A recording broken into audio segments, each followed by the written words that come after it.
Hello, my name is Douglas Bloch. I'm an author and depression educator.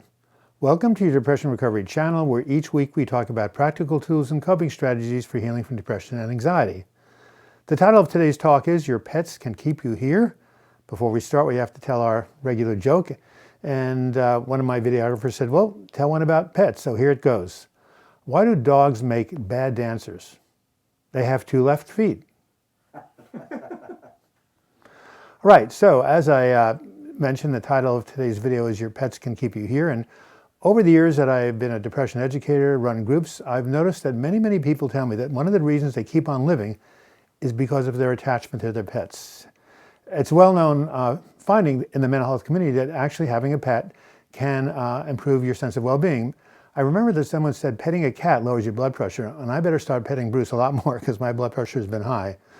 At any rate, I've seen people bond to their dogs, their cats, their horses, parrots, turtles, and even snakes. For many people, having a pet is like having a child, and it creates the same feelings of deep emotional bonding. When this bonding occurs, a hormone called oxytocin, the love hormone, is released into the bloodstream, bringing feelings of pleasure. If you are depressed or suicidal, these feelings of well-being can likely provide an antidote to the despair you are likely feeling. A pet may become your primary source of love and support, especially if you have no family. I know people who tell me that their pets, their dogs, cats, give them, quote, unconditional love, more so than other people. This is especially important if you're single. I know a lot of single people who've got their dogs, their cats, that's their connection. And remember one woman, a friend of mine, I got a job in Chicago and drove her dog through a snowstorm in Wyoming all the way from here to Chicago. That's how bonded she was to her dog. I'd like to share a story now. I never get tired of telling the story about how a man's love for his dog saved his life.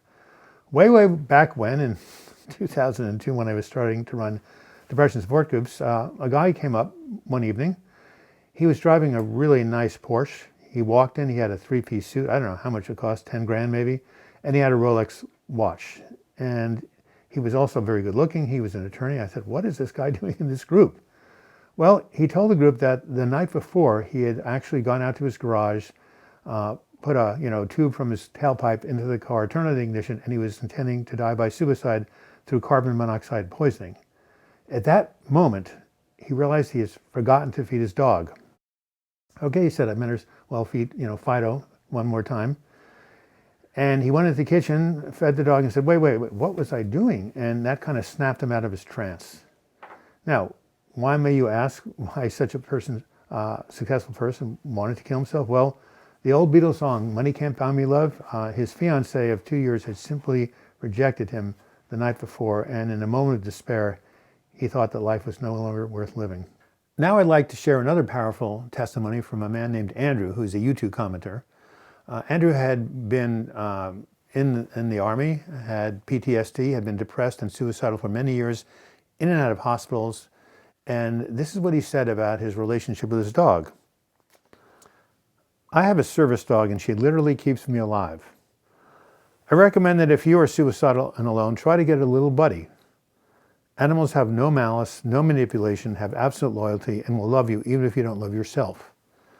Don't stay alone, please. If you can't deal with people, a fuzzy pal can help you be here and stay here until you find the help you need.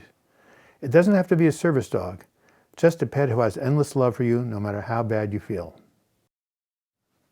So, this statement tells us that these animals can really make a difference in people's lives. And of course, I'm sure you've heard of service dogs that are prescribed by psychiatrists for people with mental illness. I remember one time I was doing a lecture tour in St. Louis, and I crashed at the house of a woman who had a service dog.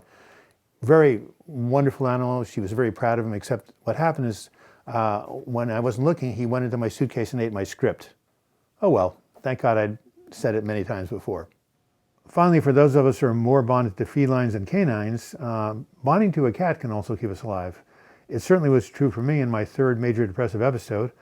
I was so absorbed in my own pain, I didn't know what to do. One of my friends said, hey, you've always liked cats. Why don't we go down to the Humane Society and adopt a cat? So I saw this one cat, beautiful Maine Coon cat in a cage. He was pacing back and forth. He really wanted to get out. So I said, okay, that's it. His name was Quinn. I said, no, that's not going to be my cat's name. So I named him Gabriel, which means God is my strength.